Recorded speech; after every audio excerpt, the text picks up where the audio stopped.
Welcome to the Deep Dive. We cut through the noise to find the insights that really count. Today, we're getting into something that feels, well, both cutting edge and really human. It's about generative AI, the tech behind tools like ChatGPT and how it's changing things, but more specifically, how it's actually reaching people who could benefit hugely but have often been left out. Because, for all the amazing things these AI tools can do, there's this big challenge, right? The digital divide. In a lot of developing regions, accessing this kind of AI is tough. It costs a lot. The interfaces can be confusing. It's a real barrier. So how do you get this transformative tech to communities that need it but face these hurdles? Well, that's what we're exploring today with a really smart solution called Wallem. That's W-A-L-L-M. It's basically an AI chatbot built right into WhatsApp, a platform that, let's face it, is already everywhere and super familiar in these places. So our mission in this deep dive, we want to unpack Wallem's design, look at its pretty impressive real-world use, and figure out the key lessons. What does it tell us about how people really interact with AI when you make it truly easy to access? We'll dig into what worked, what surprises popped up, and what it all means for you if you're curious about where tech is going. Okay, so let's unpack this a bit. The basic idea of Wallem sounds, well, almost simple now you say it. Bring powerful AI, these LLMs, to where they're needed most but hardest to get. But the choice of WhatsApp, why specifically WhatsApp, seems obvious now maybe, but I bet there was some serious thinking behind that. Oh, absolutely. It's fascinating because WhatsApp wasn't just like a convenient choice.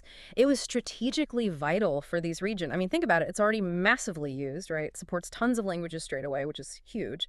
And crucially, it doesn't hog bandwidth.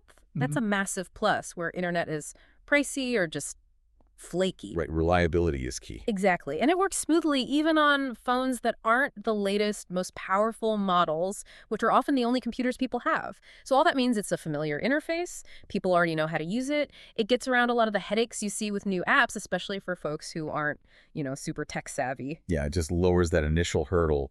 And the sheer scale here seems important too. This wasn't some tiny trial run, was it? You said over 6 months. In Pakistan, Sudan, even with diaspora communities in the U.S. That's right. Collecting, over 14,700 questions from about 100 users and giving them free access to a whole range of AIs, GPT 3.5, GPT 4o mini, even the big GPT 4o, plus Claude models too. Yep. Haiku and Sonnet from Anthropic were in there as well. Wow. That's a lot of data points. Yeah. What does that scale tell us, though? Was it just about providing a service, or was there a deeper research goal baked in? That's a really good question because it gets at the methodology here. If you look at the big picture, it wasn't just about, sticking a chatbot online and seeing what happens.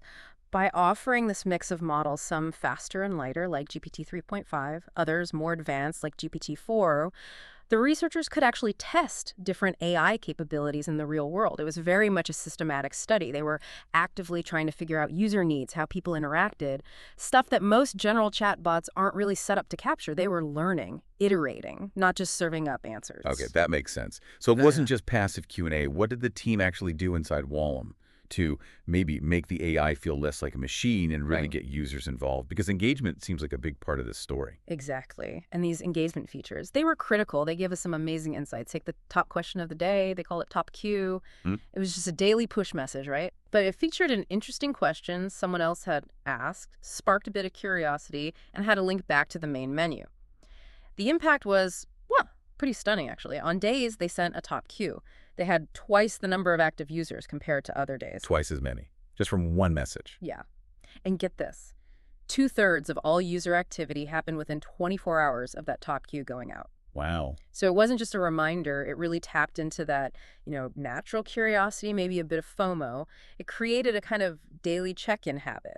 That's amazing. Yeah. But, push notifications? Yeah. Was there any worry about annoying people, especially if digital literacy varies? Yeah. Or did the curiosity factor just win out? That's definitely a valid concern, and I'm sure they watch that closely. But in this case, the positive reaction seems to show the value. The interesting questions far outweighed any annoyance. It felt useful. Another big hit was the gamified reward system. Leaderboard, my points, that kind of thing. Points for asking questions. Exactly. Points for interacting. And the leaderboards showed the top users, their country flags, slightly anonymized numbers. This wasn't just about scores. It tapped into something deeper recognition, progress, maybe a little friendly competition. Especially powerful when you're introducing something new and potentially intimidating like AI. I could see that. And the numbers back it up. Users who actually looked at the leaderboard interacted 3 times more often than those who didn't. 3 times. Okay, that's significant. Yeah. It made using AI feel more like a shared thing, something you could get good at, not just a tool. So it really became more of an experience. I also saw they had AI-generated suggested follow-up questions. So after you ask something, Wallem would suggest, what, 6 related questions? That's right. Designed to either go deeper on your topic or explore related areas. Sounds like a great way to reduce that "what do I ask now" feeling. Takes the pressure off the user. Precisely. That was the aim, reduce the cognitive load. Guide people to explore more without them having to constantly think up new prompts. And it worked pretty well.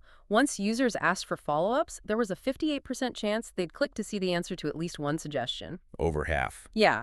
And interestingly, 57% of those clicks were on the first 2 suggestions shown the easiest ones to see. Right. Visibility matters. Makes total sense. They also had trending and recent queries, showed questions from other users curated by the AI. So more community building, showing what others are curious about. Exactly. Expose people to new topics, reinforce that shared experience, and if an answer wasn't quite right, there was a Get Better Answer button. Oh, interesting. What did that do? It basically let you ask for another, maybe more detailed answer from a different, more powerful AI model running behind the scenes. But you didn't need to know any of the technical stuff, just click the button. Clever. Simple for the user. And wrapping it all together, especially for users who might not be super comfortable typing long commands, was button-based navigation. Yeah, that seems critical in WhatsApp. Absolutely. Just tapping buttons is way easier for many people than typing complex prompts. Made the whole thing much more approachable. Okay, so they built this really accessible, engaging system. The big question then is, what did people actually ask it? What were the main things driving those 14,000 plus queries from Pakistan, Sudan, and the diaspora? Well, the breakdown is pretty revealing about how people saw Wallem. The biggest chunk, 55%, over half, was just seeking factual information. Okay, so treating it like a knowledge base. Pretty much. It suggests they saw it as, a reliable source for answers. But the most popular topic, by quite a margin actually, health and well-being. That was 28% of all questions. Wow, over a quarter. What kind of health questions? All sorts. Nutrition advice, asking about symptoms of diseases, specific dietary stuff. After that, cultural info and general knowledge was about 17%, and science and tech was 11%. For people who are using it for learning too, not just quick, fast, maybe even advice. Definitely seems that way. It points to users seeing it as an educational tool, maybe even a sort of preliminary advisor. Those stats are telling. Can we look at some specific examples? I found some of the individual user stories really brought it home. Like in language and communication support, you mentioned one user, U01. Yeah. 71 sessions, using it for business emails, English Urdu translation, essays, summaries. Yeah. They apparently even tried to get it to translate a whole Mark Twain book or format a policy document. That's ambitious. It really was eye-opening for the team, I think, to see that level of complex use. You might expect simple questions, right? But trying to translate a whole book or structure a complex document, it just instantly showed this huge unmet need for these kinds of tools and how creative people were in using Wallem for serious personal productivity. Absolutely. And then there was the health and well-being side. Users U02, U03, they were asking for personalized meal plans, checking protein amounts, asking how foods affect blood sugar, even asking about aching gums or if anesthesia is safe for kids. Yes, very specific personal health queries. That really underlines the trust people were placing in it, doesn't it? For potentially critical information. It does. It's quite striking. And the science and tech examples, user U04, asking these practical things like how to remove comments in Word, how to change pivot table headings, how to scan a QR code. Yeah, those everyday little tech hurdles. Exactly. Things that boost productivity, streamline using other digital tools. And what's also fascinating is how people interacted around the questions. Most queries were in English, sure, but about 2% were in Arabic or Urdu.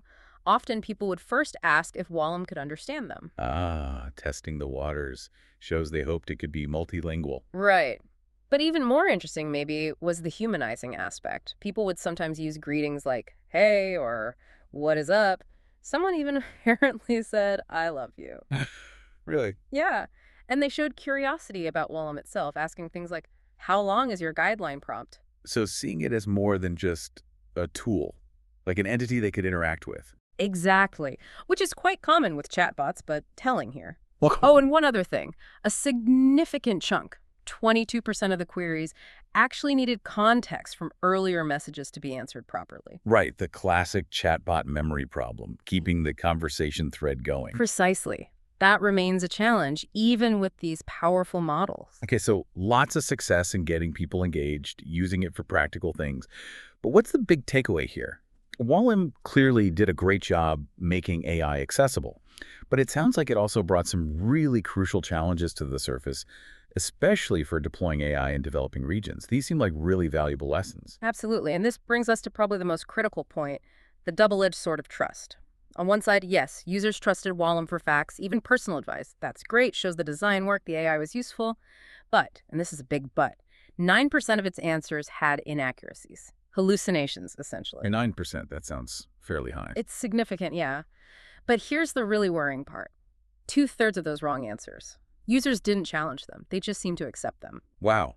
Okay, that is alarming, especially if people don't have easy ways to double-check the info. Exactly. The risk is huge. Misplaced trust in AI, particularly in areas with limited resources for verification, could have serious negative consequences. So the big lesson there is we have to design interfaces that encourage critical thinking, that make transparency clear, that don't just invite blind acceptance. That's a massive responsibility for designers and developers, especially for vulnerable users. Yeah. And related to design, you mentioned the user interface, UI. Even with buttons, people sometimes typed commands. Yeah, like typing suggest follow-ups instead of hitting the button. Interesting friction there. It really highlights that we need these sort of dual mode interfaces, ones that work visually with buttons and understand natural language commands. It's about respecting how people already think and interact, not forcing them into only one mode, especially when digital skills vary so much. Meet them where they are. Makes sense. Adapt the tech to the user, not the other way around. Right. And another huge piece is language and culture. The UI was English, but people kept asking if it spoke their language, asking for translations. Yeah, you mentioned that earlier. It just hammers home how vital multilingual support is. But it's not just translation, it's cultural customization. Answers to things, especially advice, can be very different depending on local context, norms, background. So how do you achieve that? Retrain the whole AI for every culture? That sounds impossible. Well, that's where techniques like retrieval augmented generation, RAG, come in. RAG. Can you explain that quickly? Sure. So instead of the AI just using its general pre-trained knowledge, RAG lets it first look up relevant info from a specific external source, like, say, local health guidelines or cultural databases, before it generates the answer. So it pulls in specific, relevant local knowledge on the fly. Exactly. It makes the answers much more tailored and accurate for that specific context without needing a full retrain. It's a really promising approach for making AI locally relevant. That's clever. Makes AI potentially much more locally intelligent. And the last point, the chatbot persona. People greeting it, asking about it. Yeah, that really reinforces that the personality of the chatbot matters. It's not just window dressing. Developing a clear, consistent persona can actually boost engagement and make the whole interaction feel more comfortable, more satisfying. Less like talking to a machine. What an incredible journey this has been. We started with the digital divide, saw how Wallem cleverly used WhatsApp to bridge it, got people genuinely engaged, and then uncovered these profound, sometimes challenging lessons from how people actually used it in the real world. It really shows AI's potential when you put it thoughtfully into people's hands, but also reveals so much about us, about how we adopt and trust new technology. And as this generative AI wave keeps rolling, getting faster, more powerful, this whole deep dive leaves us with a really crucial thought, doesn't it? What's our responsibility here? As developers, as users, as a society, how do we make sure these incredibly powerful tools are not just available to everyone, but also understood critically? Especially trust seems to come so easily, and AI hallucinations are still a thing. How do we empower everyone, everywhere, to really harness AI's benefits while also being aware of its limits? Fostering knowledge, yes, but also that critical eye, that feels like a really big question worth pondering for all of us. Hey everyone, and welcome. We're diving into something really fascinating today, a study that asks a massive question. How do we make sure that the power of AI gets into the hands of everyone? And I'm not just talking about people with fast internet and pricey subscriptions. I mean everyone on the planet. Let's jump in. I mean, really think about that. What if this entire AI revolution that we're all so excited about just leaves half the world in the dust? This isn't some far-off sci-fi problem. It's a real risk, happening right now. The benefits of AI are huge, but what happens when access to all that is totally unequal? And you can see the problem laid out pretty clearly here. For many of us, using AI is easy, right? We've got reliable internet, maybe we pay $20 a month for a subscription, but in many parts of the world, those are massive hurdles. We're talking about limited, expensive internet, the high cost of the service itself, and even just the challenge of learning a whole new complex app. It's creating this giant AI digital divide that's locking billions of people out. All right, so here's our game plan for this explainer. First, we'll dig into this accessibility problem. Then we'll introduce a really clever solution called Wallem. We're going to look at what people actually used it for, see how the researchers kept them hooked, and wrap up with some absolutely crucial lessons for the future of AI. So first up, let's really get our heads around the core challenge that this whole project was trying to solve. The simple truth is, while AI like ChatGPT is changing the world, it's not changing it for everyone equally. You could argue that the very people who stand to benefit the most, from access to information on healthcare, on education, you name it, they're the ones being left behind. And this isn't just some small inconvenience. It is a major roadblock to progress for everyone. So how in the world do you solve a problem this big? Well, as it turns out, the answer was brilliantly simple, and it's called Wallem. Wallem stands for WhatsApp Large Language Model, and it is exactly what it sounds like.